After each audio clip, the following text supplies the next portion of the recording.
Hello dear students. आज का जो हमारा टॉपिक है वो है मेथनोइक एसिड, जिसको हम फॉर्मिक एसिड के नाम से भी जानते हैं। तो इसका इंडस्ट्रियल मेथड देखिए, औद्योगिक निर्माण कैसे करते हैं हम। तो इसके लिए देखिए, CO और NaOH के साथ हम पहले रिएक्शन कराते हैं इसकी। ये रिएक्शन होती है हमारी 6 से 10 ATM यानी एटमॉस्फेरिक प्रेशर पर, और ऑलमोस्ट 473 केल्विन टेम्परेचर लेते हैं इसके लिए। तो हमारा ये सोडियम फॉर्मेट यानी फार्मिक एसिड का सोडियम सॉल्ट हमें मिलता है इसके लिए। फिर इस फॉर्मिक एसिड के सोडियम सॉल्ट की हम रिएक्शन कराते हैं H2SO4 के साथ, और ये डेस्टिलेशन प्रोसेस के अंतर्गत इसको हम कराते हैं, है ना। डेस्टिलेशन प्रोसेस जो होता है उसके फलस्वरूप हमें क्या मिलता है, हमें फॉर्मिक एसिड मिल जाता है, और साथ में ये सोडियम सल्फेट, इसका फार्मूला Na2SO4 होता है, ये हमारा बाहर निकल जाता है। तो जो हमारा ये फॉर्मिक एसिड होता है, इसकी जो स्ट्रक्चर होती है वो अन्य प्रकार के कार्बोक्सिलिक एसिड होते हैं उनसे कुछ डिफरेंट होती है। अब ये क्यों होती है, इसके पीछे का जो लॉजिक है कि ये जो है इसमें एल्किल ग्रुप की जगह हाइड्रोजन प्रेजेंट रहता है। तो इसके फलस्वरूप होता क्या है कि ये एक एल्डिहाइड और एक कार्बोक्सिलिक एसिड दोनों की तरह ही फंक्शन करता है ना। देखिए, क्योंकि इसमें दोनों ही प्रेजेंट रहते हैं। एक तरफ देखिए ये COOH भी है ये, और दूसरी साइड में देखिए ये एल्डिहाइड भी आपको मिल रहा है। तो एल्डिहाइड और कार्बोक्सिलिक एसिड दोनों ही आपको मिल रहे हैं, इसीलिए ये दोनों की तरह ही एक्ट करता है। और देखा जाए तो इसमें अगर ये हम इसकी वैलेंसी यहाँ से हटा दें तो इसमें एक हमें कीटोनिक ग्रुप भी मिल सकता है। लेकिन ये चूंकि हाइड्रोजन साथ में रहता है इसीलिए, और वैलेंसी भी इसकी फ्री नहीं रहती, इसलिए एल्डिहाइड और एसिड दोनों की तरह फंक्शन में रहता है। तो अगला देखते हैं, अगला हमारा प्रोसेस क्या है, ऑक्सीकरण। ऑक्सीकरण हम जानते हैं ऐसी प्रक्रिया होती है जिसमें ऑक्सीजन जुड़ती है या हाइड्रोजन अलग होती है, या धन विद्युतीय लक्षण में वृद्धि होती है या ऋण विद्युतीय लक्षण में कमी होती है। इन चारों में से कोई भी एक कंडीशन अगर फॉलो हो रही है तो हम कहते हैं वहाँ पर ऑक्सीकरण की क्रिया हो रही है। अब इसमें देखिए, ये आपके सामने फॉर्मिक एसिड दिया हुआ है ना। अब फॉर्मिक एसिड का ऑक्सीडेशन जब हम करेंगे तो हमें क्या मिलेगा, देखिए फॉर्मिक एसिड का जब हम ऑक्सीडेशन करेंगे तब हमें कार्बोनिक एसिड मिलता है।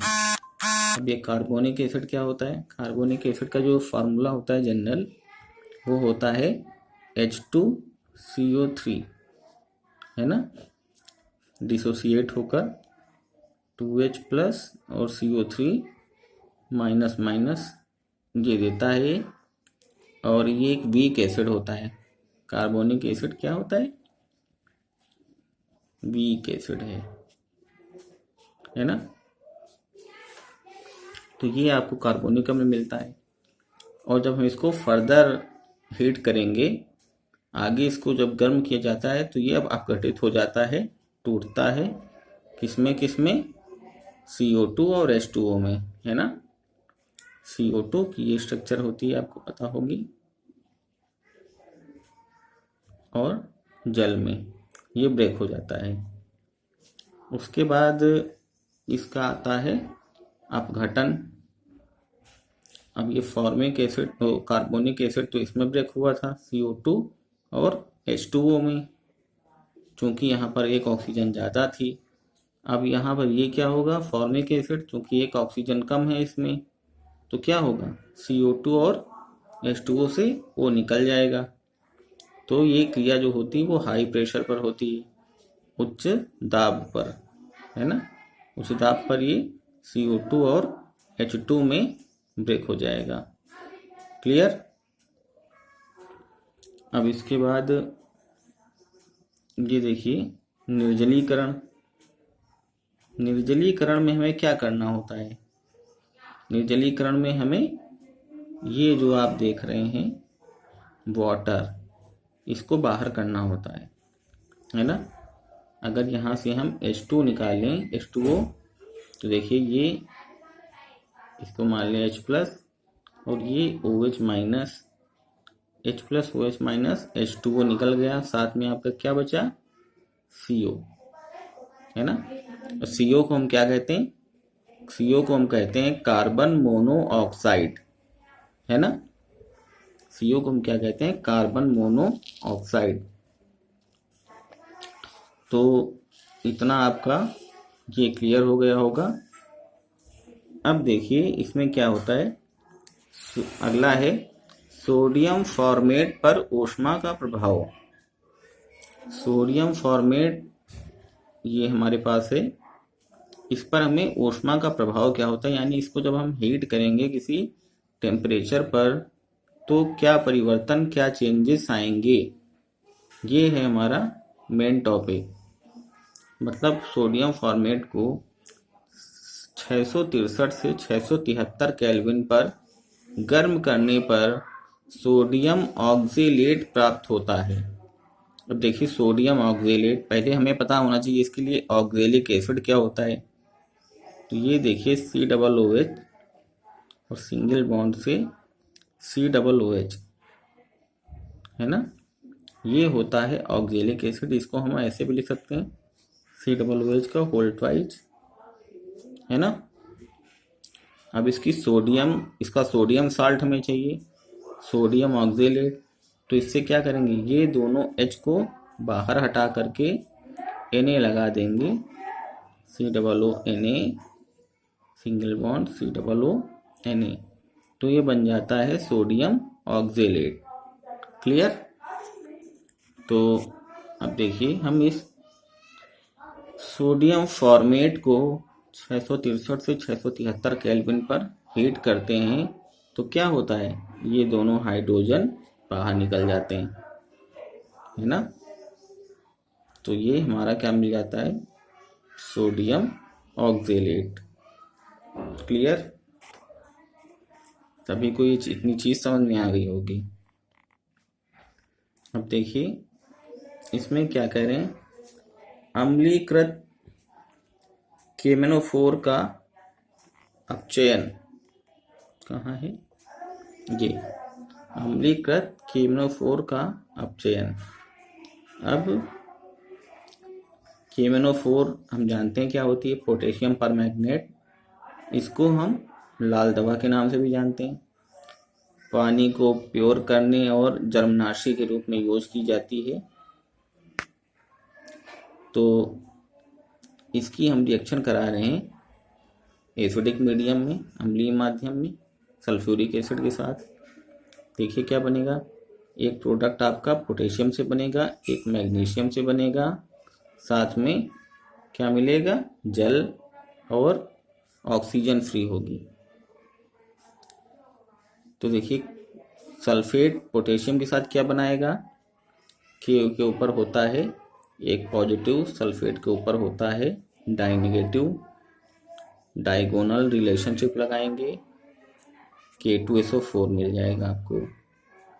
फिर Mn के साथ SO4, Mn के ऊपर क्या होता है, Mn के ऊपर होता है die positive, SO4 die negative, दोनों आपस में कट जाएंगे MnSO4। ये आपका कलरलेस होता है। कैसा होता है MnSO4, कलरलेस। फिर साथ में जल और 5 ऑक्सीजन के मॉलिक्यूल। अब ये जो 5 ऑक्सीजन हैं इनको हमें हटाना है, तो इस इक्वेशन को 5 से मल्टीप्लाई कर देंगे। देखिए अपोजिट साइड जब होती हैं तब हम उतनी संख्या से मल्टीप्लाई कर देते हैं, जिससे क्या होगा, यहाँ 5 हो जाएगा, यहाँ 5 हो जाएगा, और यहाँ पर भी 5 हो जाएगा, और यहाँ पर भी 5 हो जाएगा। तो ये 5 से ये 5 कैंसिल हो जाएंगे, और हमारे पास इक्वेशन क्या बचेगी,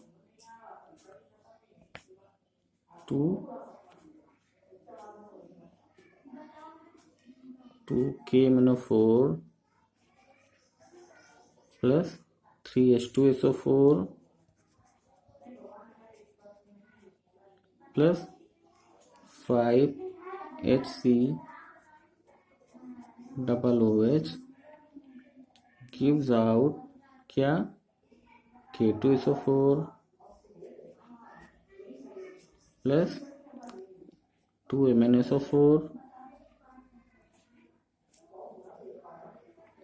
अब देखिए 3 H2O ऊपर थे और 5 H2O यहाँ हो गए, तो 8 H2O प्लस 8 H2O और प्लस 5 CO2। हाँ, CO2 भी नहीं लिखी, और प्लस 5 CO2। इस तरह से हमारी फाइनल इक्वेशन बन जाएगी, है ना। अब अगला देखिए टॉलिन अभिकर्मक का अपचयन।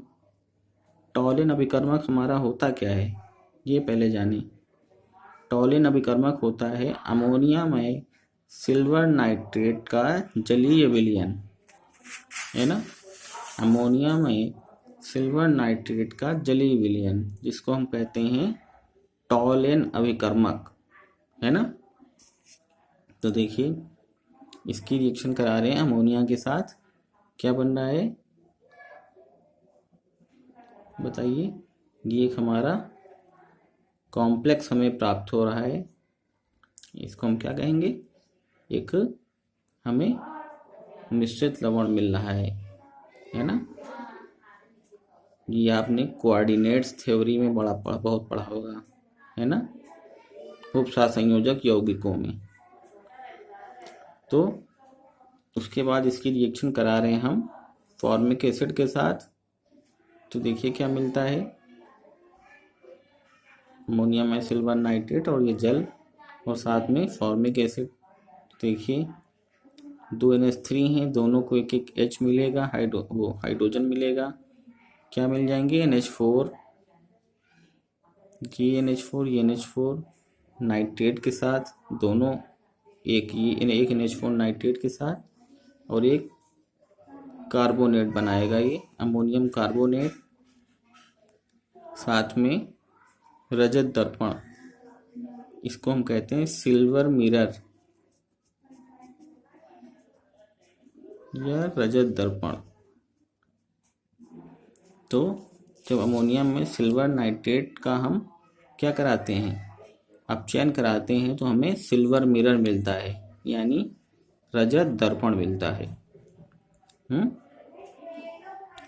उसी तरह देखिए ये फेलिंग विलयन का जब हम रिडक्शन कराते हैं, अपचयन फॉर्मिक एसिड के साथ में, हमारे पास देखिए ये हमें फेलिंग सोल्यूशन से हमने ये आयंस लिए हैं, ये है हमारा Q++2 है, और साथ में हाइड्रोक्सी है OH निगेटिव।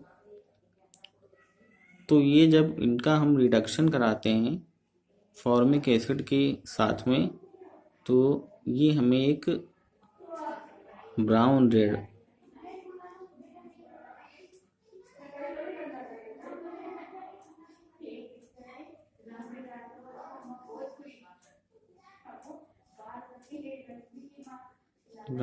कलर का ये कंपाउंड देता है। जनरली हम इसको क्या कह सकते हैं, इसको हम